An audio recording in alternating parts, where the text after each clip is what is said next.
Hello guys, welcome to my breath of well. Oh, this Valentine people are here again. I can't do my regular episode. There's somewhere else I need to be. Follow me.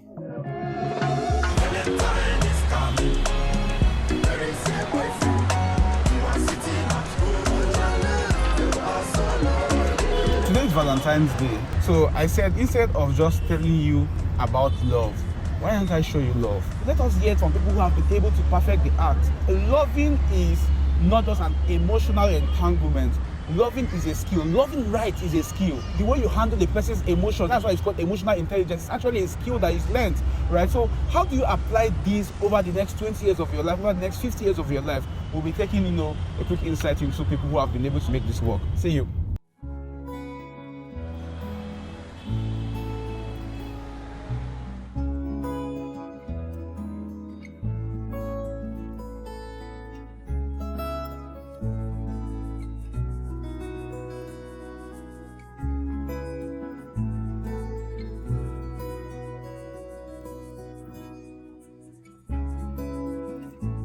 Thank God it's Valentine.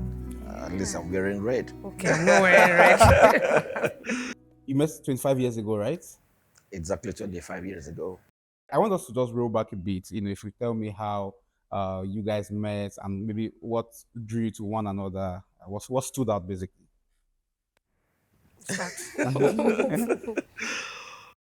We were young, enthusiastic, and full of energy growing up. By then, I had started acting movies. I'm an actor, so I started acting movies commercially. I never knew her in the movie industry. And boom, guys came to the house and they invited me to play the lead for a particular movie. That was when we were trying to start up our indigenous Akwa Ibom movie, Aqua Cross movie and movies. So the first movie we were supposed to shoot was named Udowima. Yes. Udowima. That was 2000, year 2000. Yeah. 2000, Yes, yes. yeah, So that's 2000. exactly 25 years ago. So I obliged and got there for the first, I think that was rehearsal and then audition for some other people that were supposed to join us. And behold, that was one sparkling eyes, a young, fair lady that was there. And then that was all what took me there.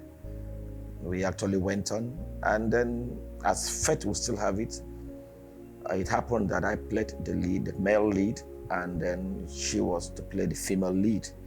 We started the rehearsals and then we got close. I realized she was from a good home. She was homely, she was godly, she was attractive, and moreover, she was very beautiful. I'm still beautiful now. I will have to say that. And actually, yes, she's still very beautiful. In fact, still very beautiful. So we got attracted to each other and became friends. That particular movie of 2000, I think that was supposed to be one of the first movies in our language, Akwa Ibom to Cross River. We finished the shooting, got to the studio, the producer, the director, they did their best, but unfortunately, I don't know what happened. The movie wasn't meant to be. We were meant to be. So we saw ourselves, but the movie didn't come out. So someone came to look for me and dropped a message that I should meet some people at a particular location. I didn't want to go because I was like, who is the person? Who is the person? So I didn't want to go, but my neighbors were like, go, you have been looking for how to go. I didn't even know anybody. Even the person that dropped the message is not an Akwa Ibom person, but he just dropped that I should go there, So I went there, I met people, and I saw him. I was like, wow, fine boy, still do. So we got along and said, okay, you're to play the lead male, I'm to play the lead female.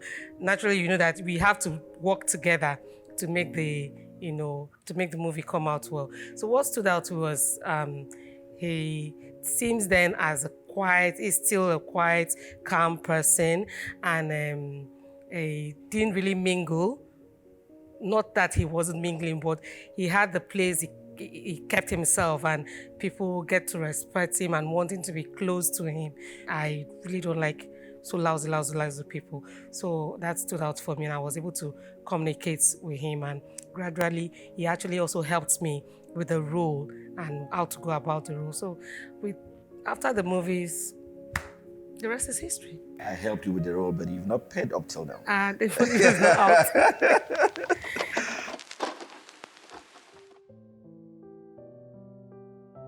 There is the let's give this a try, but there is also the one moment. I mean, for some people, like the day where you say, let's not this one I go marry, or this is guy I want to spend the rest of my life. Was there like any moment like that for any of you?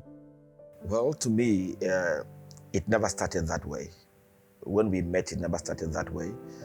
We just got attracted to each other, and then we moved step by step from one thing to the other.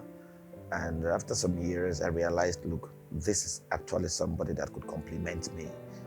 Because she came in, I was still a young, growing boy. I was still struggling, was still trying to be on my feet. Because I don't think she was attracted to anything that I had, per se. So that stood out for me. Ladies most times will say, after all, who is he? What is he? I was in one room. When she came in, I had this big mattress on the floor. I never had a bed then. And in fact, the first Toshiba, was it JC? It was JVC or Toshiba video player. Yes. Then it was this video cassette thing. Yeah, cassette. And I bought it after meeting her. I bought my first television after meeting her. I bought my first AC after meeting her. In fact, many things. So I now realized, look, this lady came in. The house was bare. And she was comfortable. Sometimes when she comes visiting, she will just be there. She could be indoors for as long as possible before she goes home. So the wow moment was, coming to sit back to think of all these things. And I realized this lady was definitely different. She could complement my effort. And I saw a future in us. I saw that we could make it if we come together. And I saw somebody that had my kind of ideology, that believed Rome was not built in a day. You have to make it work gradually. And gradually, I realized, look, she could complement me. The wow time was when I sat down to reminisce of my past, people I've met, and I saw that she was different. So I realized that was the one. I wanted someone at that young age, I wanted someone I could grow with. I wanted someone I could, climb the ropes with, and we make it together. So when I first met him, when I got in the room, I was like, oh, he's talking about his carpet. Do you have carpet? That they used to have this touch that it came with radio. Of course, it was special. That was the only music in the house.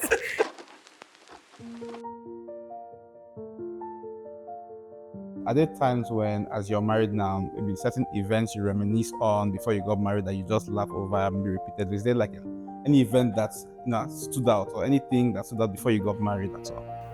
Going out with your girlfriend, and then you still see guys trying to so we'll just go and look at And he becomes my brother immediately. And then sometimes you just go out with your girlfriend or your fiancé then, and some ladies are trying to, get in and everything. She will just step up. Yes, something happens, she will just step up and say, oh, that's my brother. Oh, that's my brother. And then the lady will say, wow, okay, that's good. Yeah. And she will start telling stories of how I came in from Abuja to visit her.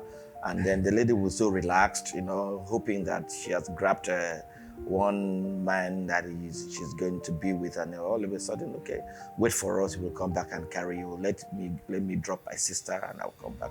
And we go on the road, we'll be laughing.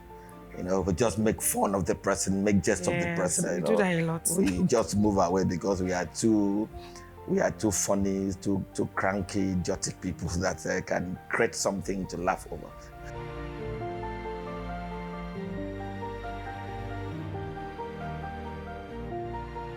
How How are you able to stay close friends in all of these times you've been married? I couldn't have been married for 1 year if not being my friend. I married a friend. I married friendship. I did not marry necessarily love. Friendship brought the love. I saw a friend in her. I saw a companion. I saw somebody I could tell everything. I see a lot of people, you say, you're so close to your husband, you're always everywhere with your husband. I say, yes, because it's my friend.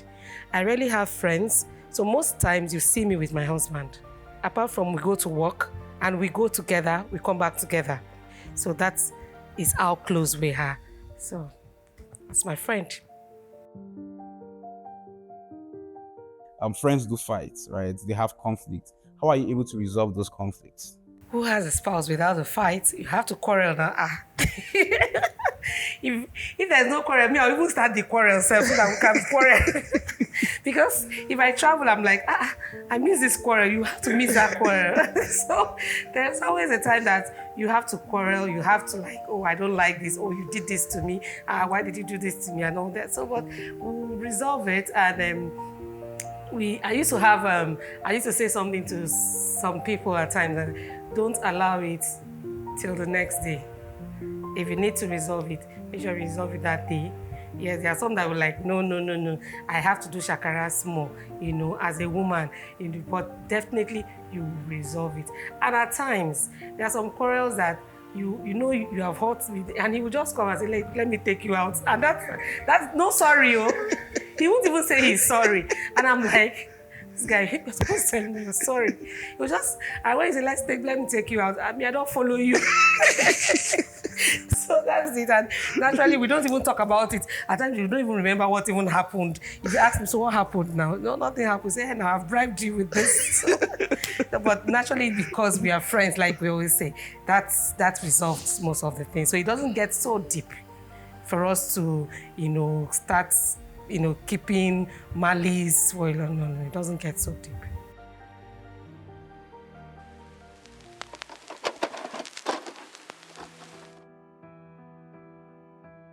Okay, but how did having children, I mean, when you met, you guys were together 6 years, got married. I'm sure the dynamics changed a lot when you started raising kids. In what ways did it change? And how were you able to bring it together?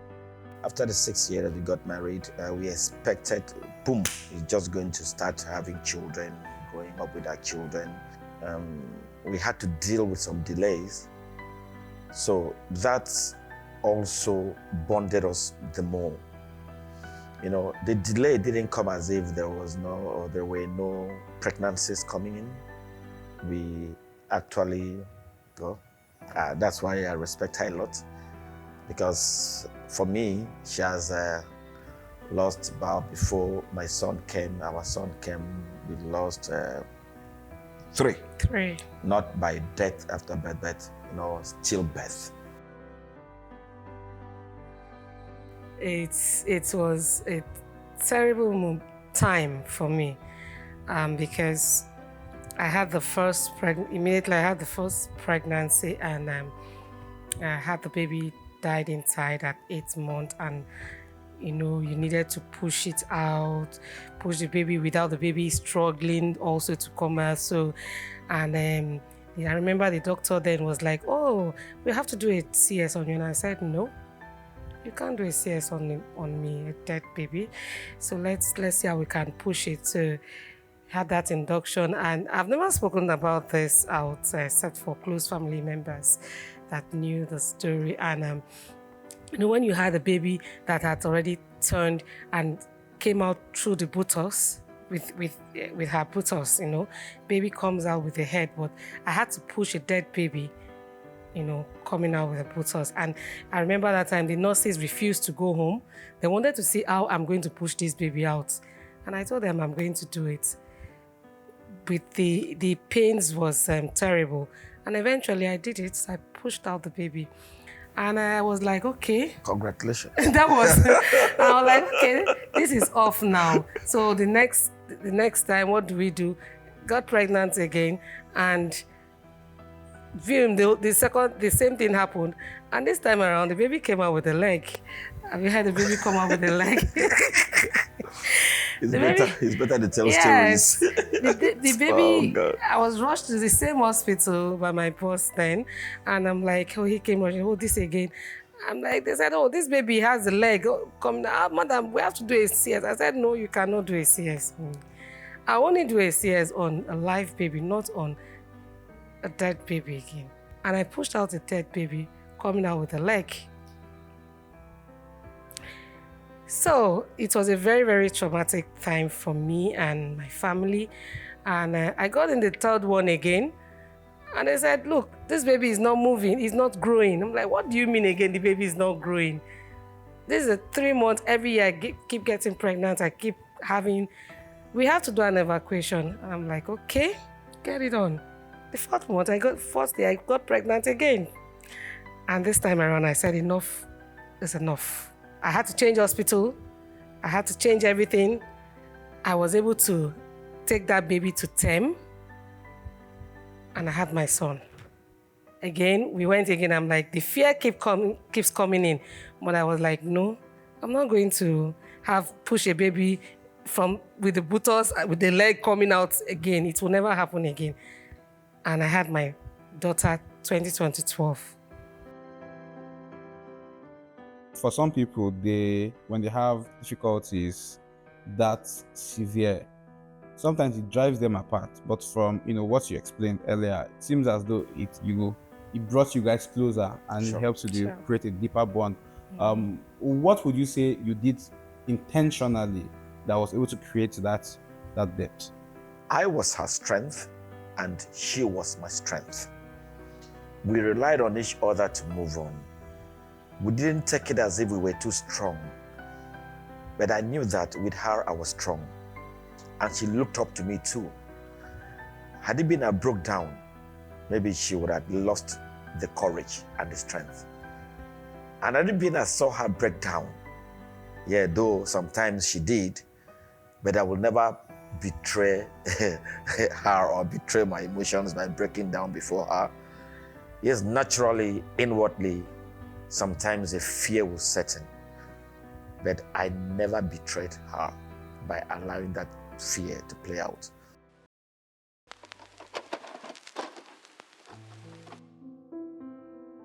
As as a man, what was the standout support in these last 19 years you've been married together that you've had to go through as a man, specifically to you, whereby she was a real support and shield for you?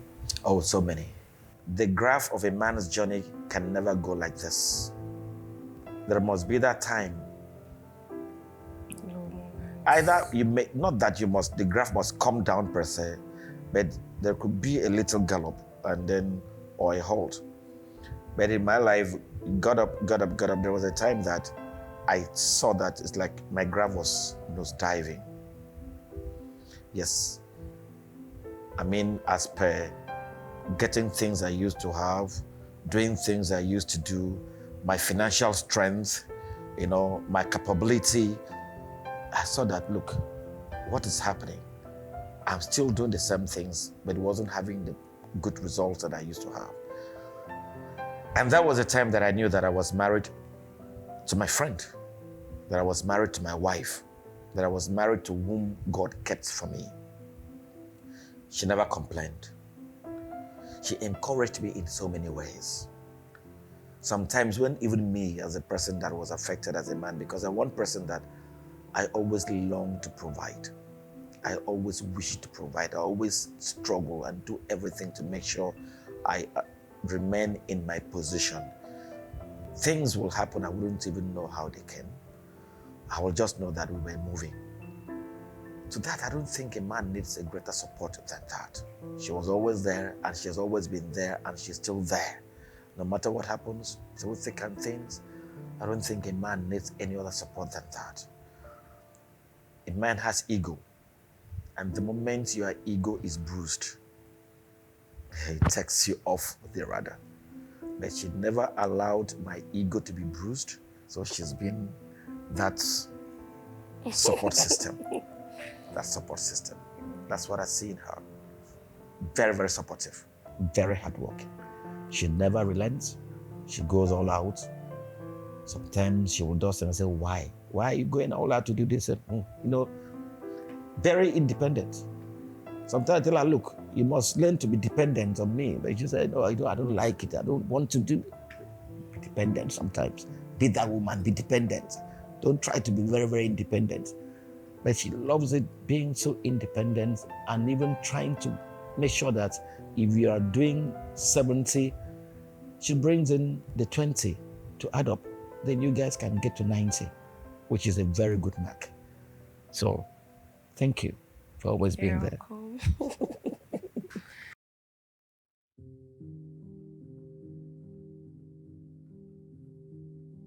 I know for a fact that you like to go out, and going out makes you bond. What's like a standout activity or tradition that bonds you so much, that kind of rekindles what you have? Is there anything like that? When you make it a tradition to be with your wife wherever you go to, you are expected to continue. And for you to continue, the bonding must develop more and more. In the places that we go to, I can say that our being together, going out together every time has helped some families. And then there are some married men that used to come maybe to the lounge or to where we want to go and relax weekends, or sometimes when we just want to clear our heads, because wherever I go to such things, I go with her. So, and these men will see every time, this guy has come with the wife. Maybe the first time, the early time, they didn't understand. They would say, why with the wife every time? Why with the wife every time? But later, they knew that the woman I am bringing in is more than a wife. And they got used to her. When I'm passing along, what of Oga? Sometimes she just enters, but trouble, they will look back where they know that I'm going to come in. So it made some men go talk to their wives at home. Look, I have seen a couple. We're up, let us go. Yes. I want to be like that. I can tell of some couples that tried to emulate. Some have emulated. Some are doing it now, and the wife will always come back and say, thank you. That has really helped. Because it's not as if some women don't want to go out, but some men don't want to take their women out. Some propose for their women to come out and say, leave me, let me stay with the children. It's two sides.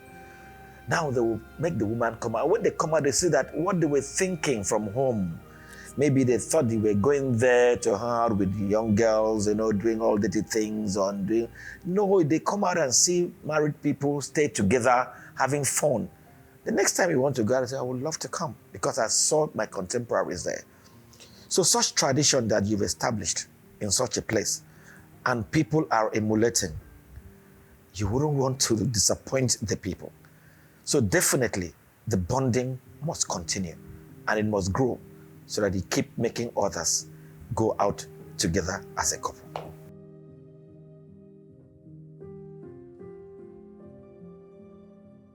What are some of the little things that she does that she may not even be aware of, that keeps spark the tingling in your heart? It could be something as basic as laundry, but just those little things that she does. The way she takes care of my stomach.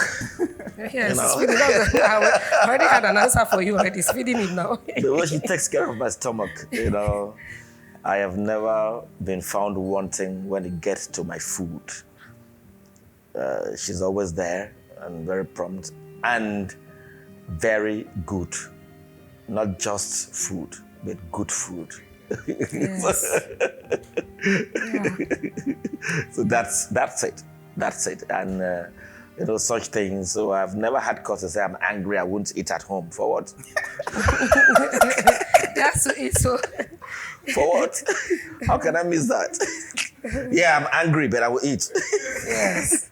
Because I know what I'm going to miss. So,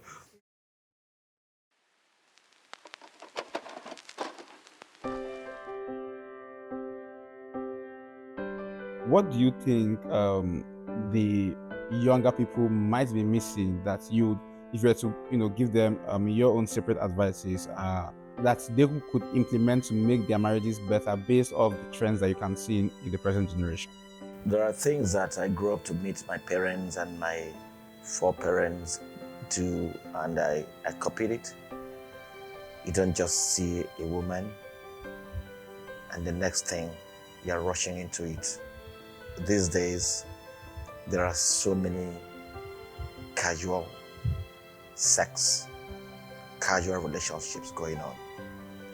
And most of the casual relationships, casual intimacy, they just think they love each other.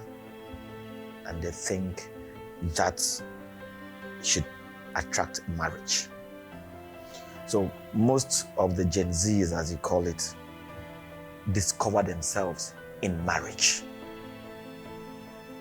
And sometimes they discover that they can't cope, which leads to so many divorces. Divorce, no, yeah. But before, people discovered themselves before they know they can cope and talk about marriage. I had to do a research on their family. I had to do some findings. That's how I was brought up. I had to go, people went to their hometown, gong, to know who they are. How many people do that now? You meet in the city, you marry in this, you fall in love in the city, marry in the city, finish up in the city. No problems. But how is the family you are going into? Who are there? Sometimes families affect marriage.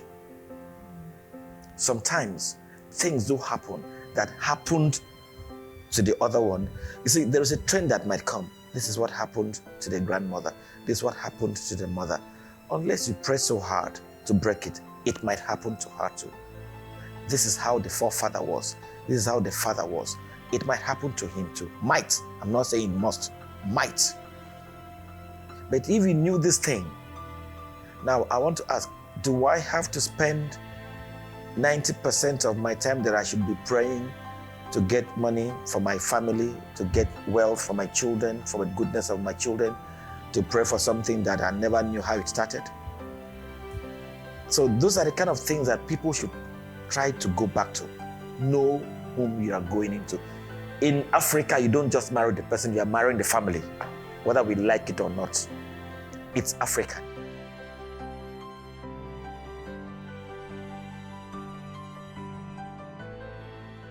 If you had just 1 minute to appreciate your wife for everything that she does for you, how would you put those exact words? My baby girl, you remember the words we used for each other? Together forever. I still stand by them, and they will never depart from us. For everything you've passed through for me, I say thank you. For all the things you've done for me, I say thank you.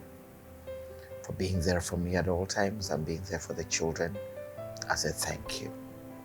I just want you to know one thing, that sincerely, I love you, and I will always love you forever.